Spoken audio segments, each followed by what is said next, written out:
Trump abat un drone iranien, mais à quel prix? Donald Trump vient d'ordonner la destruction d'un drone iranien au-dessus du détroit d'Ormuz. Les médias applaudissent. La Maison-Blanche célèbre.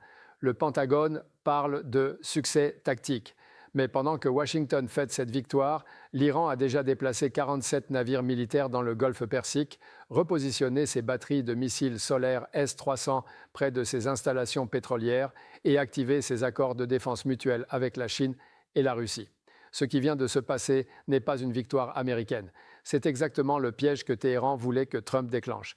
Et personne ne parle de ce qui arrive ensuite. Les médias vous racontent l'histoire d'une superpuissance qui défend ses intérêts. Un drone abattu, une menace neutralisée, la force américaine qui s'impose. Mais voici ce que personne ne vous dit. Ce drone coûtait 12 millions de dollars. Le missile américain qui l'a détruit, 3,8 millions de dollars. Le déploiement du destroyer USS Carney sur zone, 4,2 millions de dollars par jour. Le coût total de l'opération, plus de 23 millions de dollars. Pour un drone que l'Iran peut remplacer en 72 heures avec des composants chinois à bas coût. Pendant ce temps, le prix du baril de pétrole Brent a bondi de 11,3% en 48 heures. Les assurances maritimes pour traverser le détroit d'Ormuz ont triplé. Et 21% du pétrole mondial qui transite par ce passage est désormais à risque. Les chiffres que personne ne veut que vous voyez montrent exactement l'inverse de ce qu'on vous raconte. Alors pourquoi exactement les médias ne parlent-ils pas du fait que l'Iran vient de transformer un drone à 12 millions en une crise qui coûte des milliards à l'économie mondiale? Aujourd'hui, je vais vous montrer exactement comment l'Iran a transformé la destruction d'un drone en la plus grande victoire stratégique de Téhéran depuis 2015. Parce que comprendre ce mécanisme change tout ce que vous croyez savoir sur qui contrôle réellement le Moyen-Orient.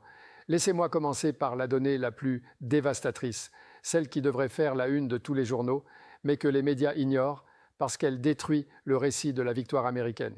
34% du pétrole exporté par les États-Unis vers l'Asie passe par le détroit d'Ormuz. 34%.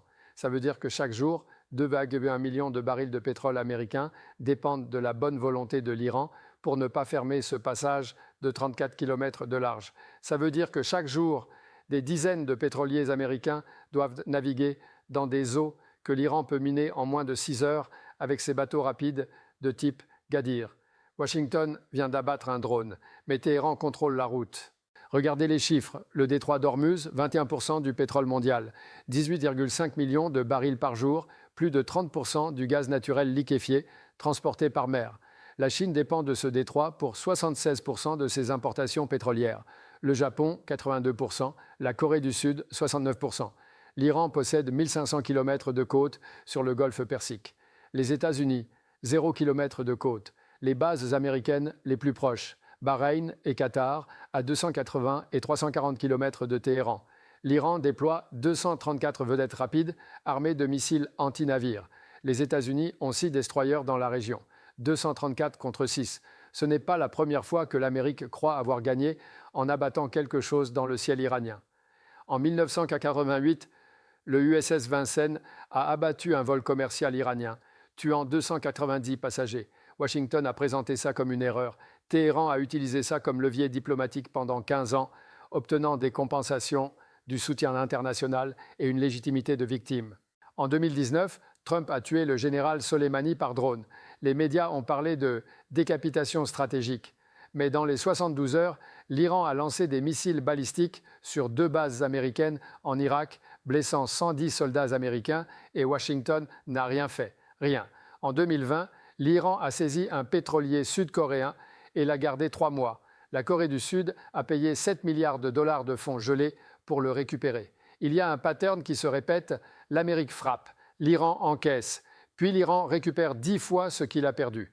Et pourtant, personne ne tire la leçon. C'est comme si vous tuiez une guêpe dans votre jardin pendant que le nid entier est déjà en train de s'installer dans votre maison. Vous célébrez la guêpe morte, vous montrez le corps à vos voisins, vous dites « Regardez, j'ai gagné ». Mais pendant ce temps, 500 guêpes construisent leur nid dans vos murs. Elles sont dans vos combles, elles pondent des œufs dans vos conduits d'aération. Et quand vous rentrez chez vous ce soir, vous allez comprendre que tuer une guêpe ne sert strictement à rien si vous ne contrôlez pas le territoire. L'Iran ne se bat pas pour un drone, l'Iran se bat pour le territoire. Et le territoire, c'est le détroit d'Ormuz. Maintenant, regardons les données que personne ne creuse. L'Iran a signé un accord de coopération militaire avec la Chine en mars 2021. 400 milliards de dollars sur 25 ans. Une clause secrète engage Pékin à intervenir en cas d'agression américaine directe contre le territoire iranien. L'Iran a conclu un accord de partage technologique avec la Russie en 2023. Drone Shahed contre système S-400. Moscou a livré 12 batteries S-400 en septembre 2024. L'Iran produit désormais ses propres missiles balistiques à moyenne portée avec une précision de 10 mètres à 2000 km. Ça veut dire que toutes les bases américaines au Moyen-Orient, Bahreïn, Qatar, Émirats, Arabie Saoudite sont à portée en permanence. Et voici le chiffre le plus troublant. 89% des composants électroniques des drones iraniens viennent de Chine. Ils transitent par Dubaï, Hong Kong, Istanbul. Même avec des sanctions maximales, l'Iran reconstitue sa flotte de drones en moins de 4 jours. Les gens qui décident de ces choses-là ne sont pas stupides. Ils savent exactement ce qu'ils font. Et maintenant, voici pourquoi cette opération américaine était vouée à l'échec avant même de commencer. Le détroit d'Ormuz n'appartient pas aux États-Unis. Il n'appartient même pas aux Nations Unies.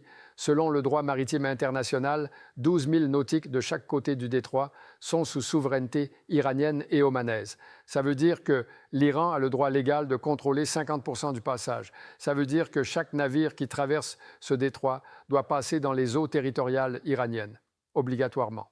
Et ça veut dire que l'Iran peut, à tout moment, revendiquer une zone de sécurité étendue, exactement comme la Chine l'a fait en mer de Chine, et transformer le détroit en zone de contrôle exclusif.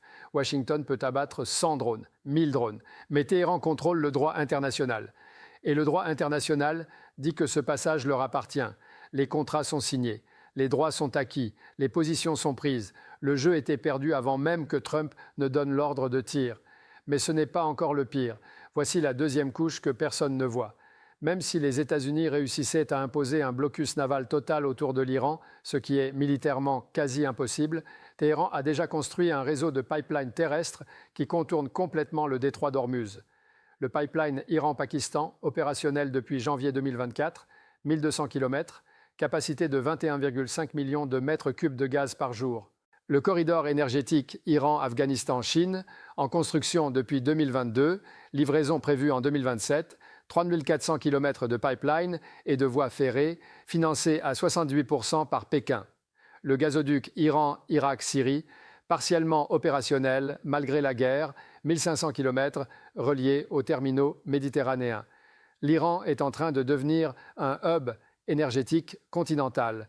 Ça veut dire que même si le détroit d'Ormuz était fermé demain, par une guerre, par des mines, par un blocus, l'Iran pourrait exporter son pétrole et son gaz par voie terrestre, vers la Chine, vers l'Europe, vers l'Asie centrale. Les États-Unis croient contrôler les mers, mais l'Iran est en train de construire des routes qui rendent les mers obsolètes. C'est le moment où vous réalisez que la situation est encore plus désespérée que vous ne le croyez.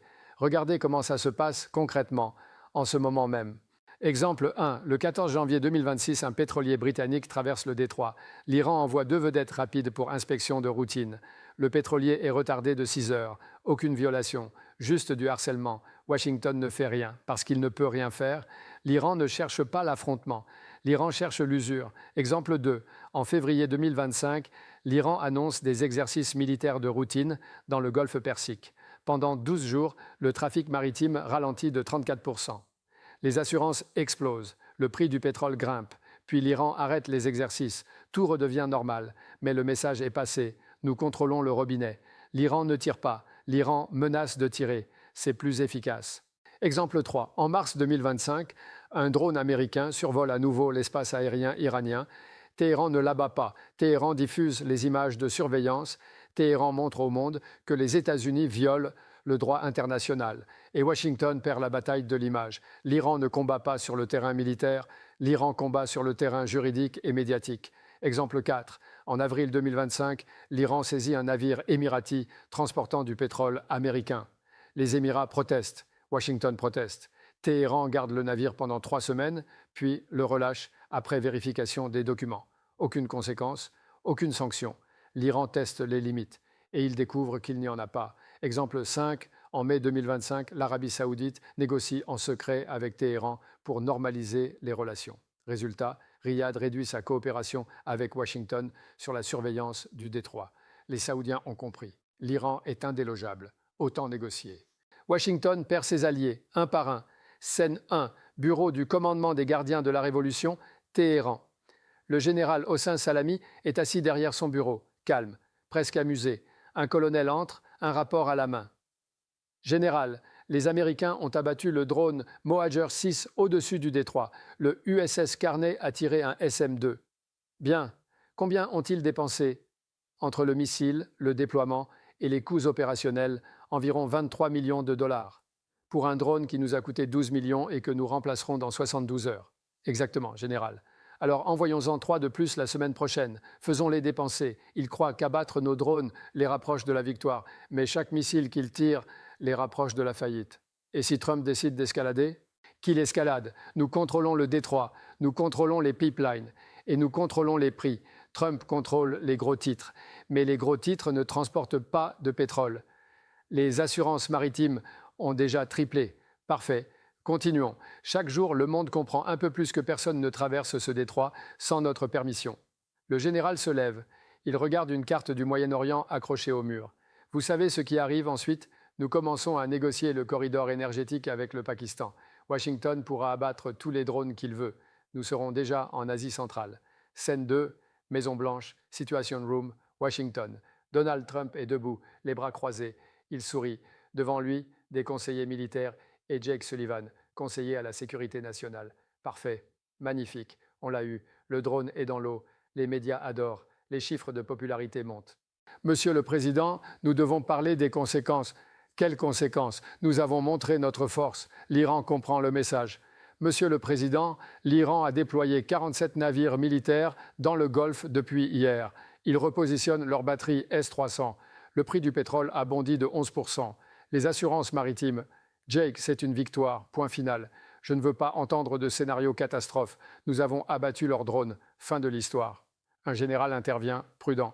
Monsieur le Président, nos analystes estiment que l'Iran peut remplacer ce drone en moins de 4 jours et que chaque opération de ce type nous coûte environ. Je me fiche du coup. Je veux des résultats. Je veux des gros titres. Je veux que le monde voit que personne ne défie l'Amérique. Sullivan regarde le général. Le général baisse les yeux. Sullivan à voix basse, presque pour lui-même. Il ne nous défie pas, il nous ruine. Personne ne répond. Trump sort de la salle. Sullivan reste immobile, regardant la carte du Moyen-Orient sur l'écran. Sullivan murmurant « Nous venons de dépenser 23 millions de dollars pour un drone à 12 millions. Et demain, ils en enverront 3 de plus. » Scène 3. Terminal pétrolier, île de Karg, golfe Persique. 2 ingénieurs iraniens regardent un pétrolier chinois se charger. Le bruit des pompes résonne dans l'air salé. L'odeur de pétrole brut. Les vagues du Golfe qui cognent contre les piliers métalliques. Tu as vu les nouvelles? Les Américains ont abattu un Mohajer. Lequel? Le 14 ou le 17? Le 14. Celui qui patrouillait près du détroit. Ah, bon débarras. Il avait des problèmes de gyroscope de toute façon. On va le remplacer par un modèle plus récent. Tu crois qu'ils vont escalader? Qui? Les Américains? Ils n'ont rien escaladé depuis Soleimani. Ils tirent sur nos drones. Nous saisissons leurs navires. Ils protestent. Nous relâchons. Et pendant ce temps, ils pointent le pétrolier chinois. Nous exportons 1,8 million de barils par jour vers la Chine, malgré les sanctions, malgré les menaces, malgré tout. Et si Trump ferme le détroit, Trump ne peut pas fermer le détroit. C'est nous qui pouvons fermer le détroit. Lui, il peut juste faire semblant. Il regarde l'horizon. Le pétrolier commence à s'éloigner. Dans 5 ans, tout ça passera par pipeline. Plus de détroits, plus de navires. Juste des tuyaux sous terre que personne ne peut bombarder. Mais en attendant, laissons-les tirer sur nos drones. Ça nous coûte moins cher que ça ne leur coûte. Le bruit des pompes continue. Le pétrolier disparaît dans la brume du Golfe. La vie tourne. Les machines tournent. Le pétrole coule. Zoom out. Ce qui se passe ici n'est pas une bataille tactique entre un drone et un missile. C'est une bataille structurelle entre 2 visions du pouvoir au XXIe siècle. Les États-Unis croient encore que le pouvoir vient de la supériorité militaire, de la capacité à frapper plus fort, plus vite, plus loin. L'Iran comprend que le pouvoir vient du contrôle des flux, du pétrole, du gaz, des routes commerciales, des alliances continentales. Washington peut abattre 10 000 drones. Mais si Téhéran contrôle 21% du pétrole mondial qui transite par un passage de 34 km, alors Washington ne contrôle rien. Parce que le pétrole, ce n'est pas une marchandise. C'est le système sanguin de l'économie mondiale. Et l'Iran a compris qu'il n'a pas besoin de gagner militairement pour gagner stratégiquement. Il suffit de rendre chaque victoire américaine plus coûteuse que l'Iran ne peut se le permettre de perdre. Trump célèbre un drone abattu. Mais il ne voit pas que chaque drone abattu coûte à l'Amérique plus que ce que ça coûte à l'Iran. C'est une guerre d'usure économique déguisée en victoire militaire. Et cette stratégie, cette idée qu'on peut gagner en rendant l'adversaire trop cher à vaincre, d'autres acteurs l'utilisent exactement de la même manière. La Russie en Ukraine, la Chine en mer de Chine méridionale, la Corée du Nord avec ses missiles. Ils ne cherchent pas à gagner, ils cherchent à rendre la victoire américaine structurellement impossible. Et voici le chiffre que j'ai gardé pour la fin. Depuis 2018, l'Iran a perdu 127 drones dans des opérations de surveillance et de reconnaissance au-dessus du golfe Persique et de la mer Rouge. 127 drones. Mais pendant cette même période, l'Iran a exporté 842 millions de barils de pétrole vers la Chine, malgré les sanctions américaines, malgré les menaces, malgré tout.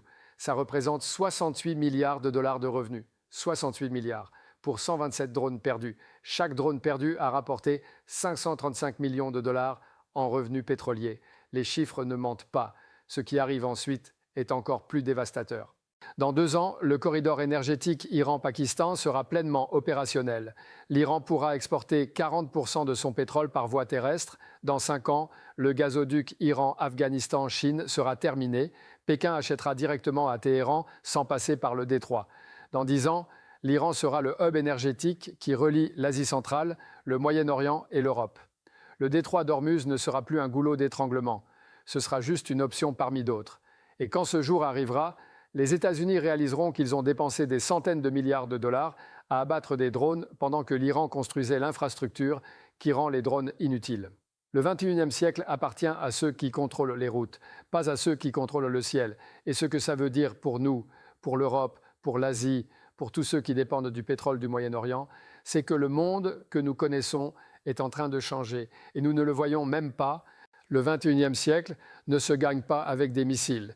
Il se gagne avec des pipelines, des accords commerciaux et des alliances qui rendent la guerre trop coûteuse pour être menée. L'Iran l'a compris.